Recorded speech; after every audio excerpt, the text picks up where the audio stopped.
বেশি বেশি ক্যাম্পাসে বাস দেওয়ার জন্য হচ্ছে প্রশাসন করছে বলবো, যাতে ছাত্ররা হচ্ছে প্রথম বর্ষ থেকে বৈধ সিট যেন সে পায়। এখানে হচ্ছে বহিরাগতদের আগমনটা অত্যাধিক বেশি, এটা হচ্ছে আমাদের পড়াশোনার পরিবেশকে ব্যাপকভাবে নষ্ট করতেছে।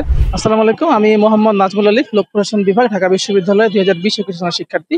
আমি লড়ছি ঢাকা বিশ্ববিদ্যালয় কেন্দ্রীয় ছাত্র সংসদ সেন্ট্রালের সমাজসেবা প্রার্থী হিসাবে। তো আমি যেহেতু হচ্ছে আমার পদই হচ্ছে সমাজসেবা, তো আমি স্টুডেন্টদের জন্য সমাজের বিভিন্ন বিষয়গুলো নিয়ে হচ্ছে কাজ করব।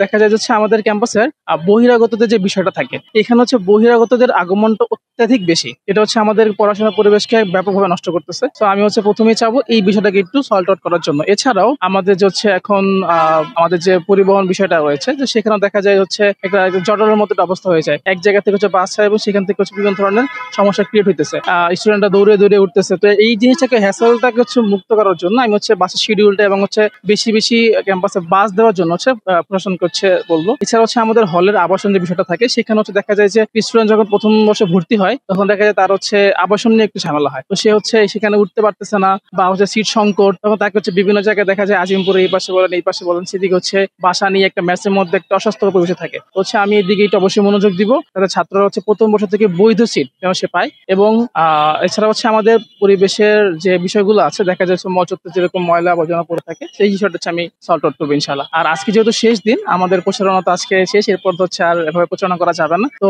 তাদের কাছে হচ্ছে আমার একটাই অনুরোধ থাকবে, সবাই